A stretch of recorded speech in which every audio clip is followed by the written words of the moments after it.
तो फ्रेंड्स इस परेशानी और इतनी जिम्मेदारियों के बीच आज वो समय आ चुका है कि इंसान अपने उन पुराने पलों को, उन पुरानी यादों को, अपने बचपन को, अपनी कॉलेज टाइम को, अपने दोस्तों को, सब कुछ भूल चुका है। इंसान इस कदर बिजी हो गया है कि उसके पास वक्त ही नहीं अपनों के साथ बिताने का ही।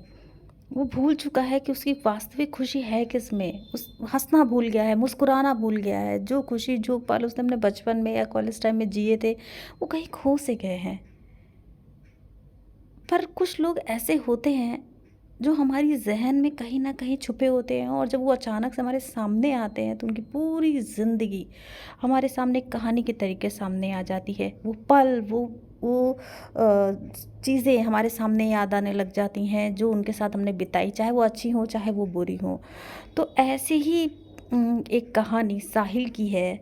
साहिल एक मल्टीनेशनल कंपनी में जॉब करता है, अपनी उसी भाग दौड़ भरी ज़िंदगी में समय बिता रहा होता है। बीवी होती है, बच्चे होते हैं। तभी अचानक एक कॉल आता है अननोन नंबर से। साहिल फ़ोन उठाता है।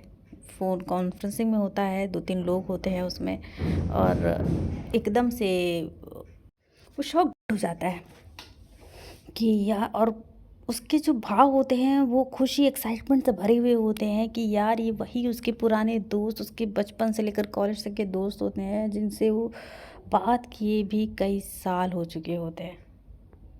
बहुत खुशी से एक्साइटेड होकर वो सबसे बात करता है, और आखिर में सारे फ्रेंड्स डिसाइड करते हैं कि चलो यार एक दिन गेट टुगेदर किया जाए। मिला जाता है, चलो किसी क्लब में पार्टी की जाती है, संडे वाला दिन डिसाइड करते हैं, और साहिल खुशी खुशी एग्री हो जाता है क्योंकि उसे भी अब खुश हुए बहुत टाइम हो चुका होता है। तो वो भी चाहता है अपने उन पुराने पलों को याद करके एंजॉय करना, सब कुछ चाहता है वो भी।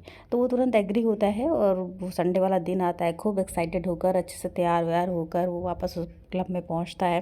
क्लब में पहुंचता है, सारे फ्रेंड से मिलता है, और अभी मिल ही रहा होता है तभी अचानक से पीछे से एक आवाज़ जानी पहचानी से उसे सुनाई देती है, साहिल। साहिल तुरंत पलट के देखता है तो थोड़ी देर के लिए वो स्तब्ध हो जाता है। एक हैंडसम सा सूट बूट में वेल मेंटेन्ड बंदा उसके सामने खड़ा होता है, चेहरे पे मुस्कुराहट लिए हुए। एक अलग सा तेज उसके चेहरे पर होता है, अजब स्मार्टनेस। वो पहचान जाता है उस बंदे को, और थोड़ी देर के लिए खो जाता है उस पल में, उस बचपन में, जब से वो और सब एक दोस्त होते हैं। उसे याद आता है कि वही उसका पुराना दोस्त सौरभ है, जो हमेशा हाफ निक्कर में घूमा करता था। और सौरभ साहिल और उसके बाकी दोनों दोस्तों के साथ हमेशा से डरा समझ सा रहता था, क्योंकि वो उनका जूनियर था, 1 साल जूनियर था, पर पढ़ने में काफ़ी तेज़ था। ठीक है, लेकिन सारा दिन वो इन तीनों दोस्तों के साथ में ही लगा रहता था। तीनों के आगे पीछे उसका बस एक ही काम होता था, तीनों के आगे पीछे घूमना। उनकी सारी, बस उसके बदले में वो क्या करता था कि ये लोग क्या करते थे, अपना सारा काम कॉलेज का उसी से करवाते थे। और कोई भी घर के छोटे मोटे काम हुए, या कॉलेज का वर्क हुआ, या लेक्चर हो, कुछ भी हुआ, वो सारा काम उसी से करवाते थे। और बड़ी खुशी खुशी उसके चेहरे पे हमेशा स्माइल रहती थी, और बड़ी खुशी खुशी वो काम करता था। उसे कोई उसे कभी भी किसी भी काम में ऐतराज़ नहीं हुआ, कभी भी उसने किसी काम के लिए मना नहीं किया। वो हमेशा खुश रहता था और सारे काम के लिए हमेशा तैयार रहता था। तभी पर उस सब में एक बात थी, वो उन सब के बदले सिर्फ और सिर्फ कुछ खा लिया करता था।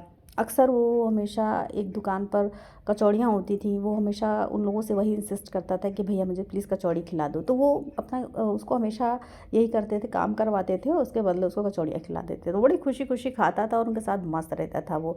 उसको बिल्कुल अफसोस नहीं होता था कि वो लोग उसे बुली भी करते थे, उसको परेशान भी करते थे, लेकिन दिल से उसको चाहते भी थे।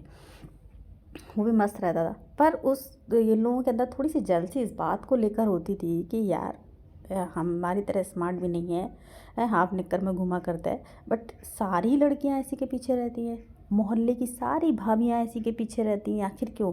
जब देखो तब बुलाया करती हैं, सौरभ सौरभ सौरभ। कहीं भी लोग खड़े होते हैं, मोहल्ले की सारी नई नई भाभियाँ इसी को बुलाती हैं। आखिर ऐसा क्यों?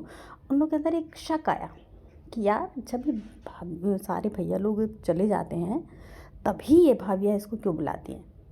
और जो सौरभ था वो भी कम चालाक नहीं था।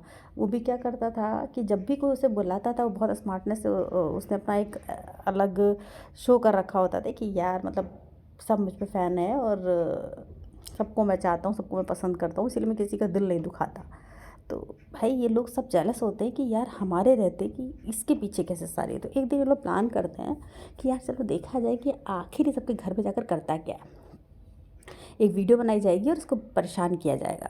हालांकि उनका इरादा कोई गलत नहीं होता, वो सिर्फ उसके साथ बुली करना चाहते होते हैं और रियलिटी जानना चाहते हैं। तो एक बार सब खड़े थे दोस्त और मोहल्ले की भाभी जिनकी नई नई भी शादी हुई थी, बड़ी सुंदर थी, और उनके हस्बैंड सुबह ही निकल गए थे काम से, दोपहर का समय था। उन्होंने उसको आवाज़ लगाई, सौरभ ज़रा प्लीज़ 2 मिनट के लिए आना। तो सौरभ भागता हुआ जाता है उनके घर।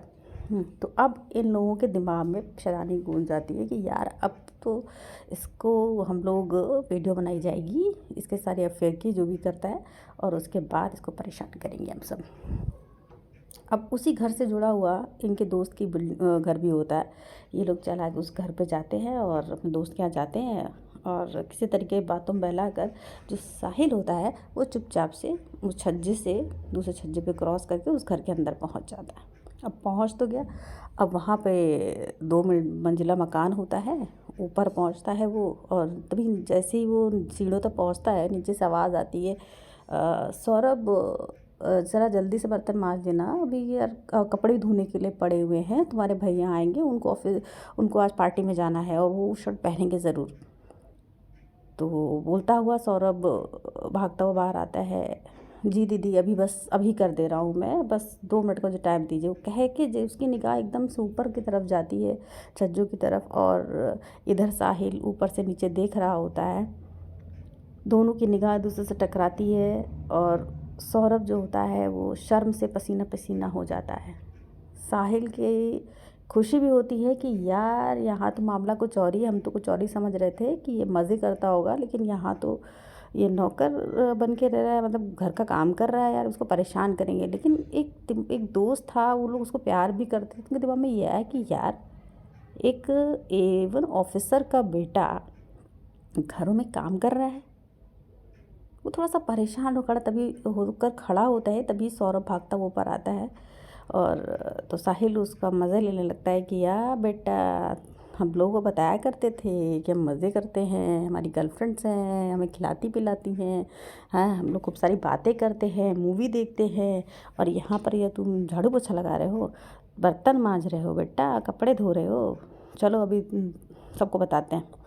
तो सौरभ जो होता है वो रोता हुआ एकदम से साहिल के पैरों पर गिर जाता है, भैया प्लीज़ मेरी बात किसी को मत बताइएगा। तो साहिल थोड़ा सा भावुक हो जाता है और उसे उठाता है, अरे सौरभ तो पागल हो गया क्या, खड़ा हो, क्या कर रहा है ये। तो नहीं भैया मैं हाथ जोड़ रहा हूँ आपके, मेरे पापा की बहुत बेइज्जती हो जाएगी अगर आप ये बात कहीं बाहर गई, मेरे पापा किसी को मुंह नहीं दिखा पाएंगे। तो साहिल शांत होकर उससे पूछता है कि तो बेटा तू काम एक कर ही क्यों रहा है, तू एक ऑफिसर का बेटा है और तेरे पास पैसों की क्या कमी है, क्यों तुम ये घरों घरों में जाकर ये काम कर रहे हो, और बाहर तुमने क्या इमेज बनाई हुई है। तो उसने बोला भैया मैंने इमेज बनाई है सिर्फ इसलिए ताकि मेरे पिता की रिस्पेक्ट पर कोई आँच ना आए, मेरी मजबूरी है, मैं क्या करूँ, मेरे पापा तो हमेशा बाहर रहते हैं, पर मेरी जो सौतेली माँ है वो मुझे खाने तक को नहीं देती है। मेरे पापा मेरी फ़ीस का पैसा देते हैं, वो भी पापा उनके सामने तो देते हैं, पर बाद में उनके जाते ही वो मेरे से पैसे छीन लेती हैं। मैं पढ़ना चाहता हूँ, कुछ बनना चाहता हूँ, कुछ करना चाहता हूँ, तो मेरी माँ मुझे कुछ नहीं करने देती। वो मुझे घर का नौकर बना के रखना चाहती है। उन्हें लगता है मैं पढ़ जाऊँगा, कुछ बन जाऊँगा तो सारी प्रॉपर्टी पे हथिया लूँगा मैं, इसलिए वो मुझे कुछ नहीं देना चाहती है और मेरे सारे पैसे छीन लेती है। भाई जब भूख लगी हो तो मजबूरी क्या नहीं कराती, मैं आप लोगों के पीछे पीछे क्यों घूमता हूँ। आप लोग जो मुझे कचौड़ी खिला देते हो वही मेरा खाना होता है, और शायद पूरे दिन में वही मुझे नसीब होती है। इसीलिए मैं कोई मौका नहीं छोड़ना चाहता, मैं आपके पीछे रहता हूँ कि कहीं कोई काम होगा, अब मैं करते ही आप मुझे बस वो कचौड़ियाँ खिला दोगे, मेरा पेट भर जाएगा। और इन भाभीयों के घर में काम करके जो पैसा मिलता है मैं उससे अपनी फ़ीस देता हूँ। और खाली यही नहीं करता भैया, ट्यूशन भी पढ़ाता हूँ मैं बच्चों को।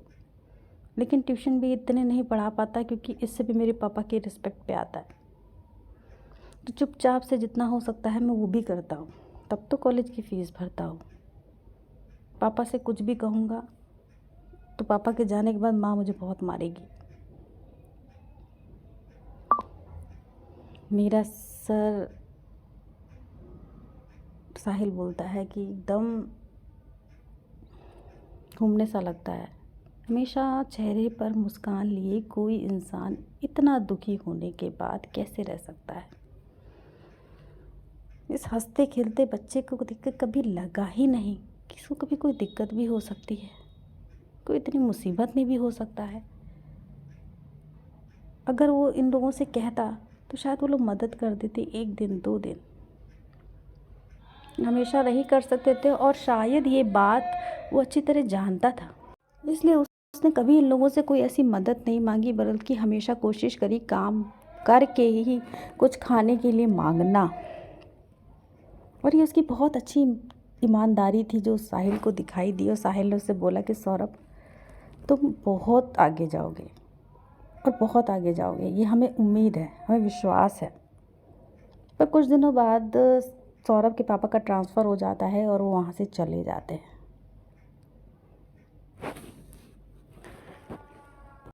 हमेशा का साथ में रहना, साथ में घूमना, साथ में एंजॉय करना, उसकी बुली करना, सब बहुत मिस करते हैं उसको उसके जाने के बाद।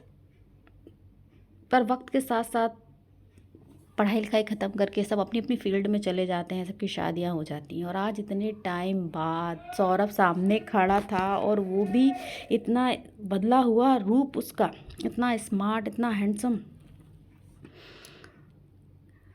वो भाग के जाके सौरभ से मिलता है और उससे गले से थोड़ी देर के लिए एकदम चिपक के रह जाता है।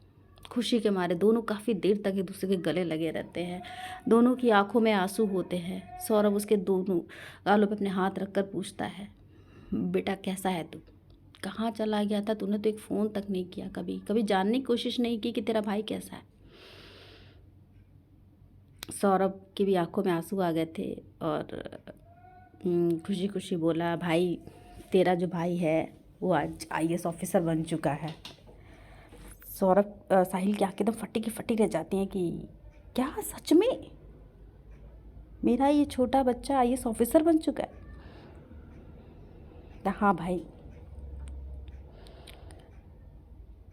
यहाँ से जाने के तो साहिल पूछता है कि तुम्हारी तो माँ बहुत परेशान करती थी, क्या हुआ, कैसे किया तूने? तो इतनी सारी बातें तुझसे करनी है, बता कैसे क्या किया। तो सौरभ बोलता है, अच्छा भाई भाई भाई सब बताता हूँ। एक्चुअली यहाँ से ट्रांसफ़र होने के बाद पापा तो पहले बाहर ही रहते थे, लेकिन जब ट्रांसफ़र हुआ तो पापा हमारे साथ ही रहने लगे। उन्हें माँ की हकीकत पता चली।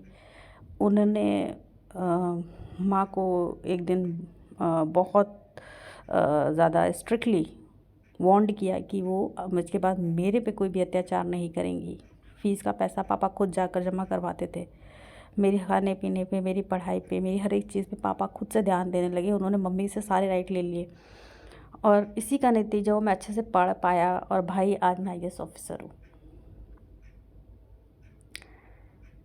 साहिल खुशी का ठिकाना नहीं था।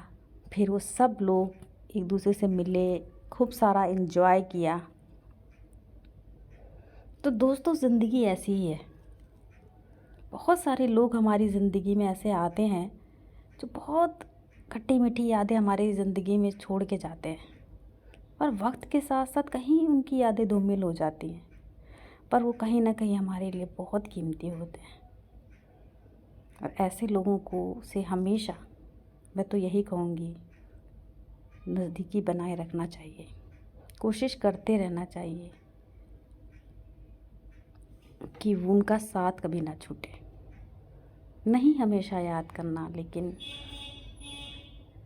कम से कम हफ्ते 1.5-2 हफ्ते में उनको याद करते रहना चाहिए, उनसे मिलते रहना चाहिए, ताकि वो पल जो हमारी ज़िंदगी में बहुत खुशी लाते थे वो हमारी ज़िंदगी में हमेशा बने रहें और हम अपनी स्ट्रेस और इतनी भाग दौड़ भरी ज़िंदगी से बाहर आ सकें।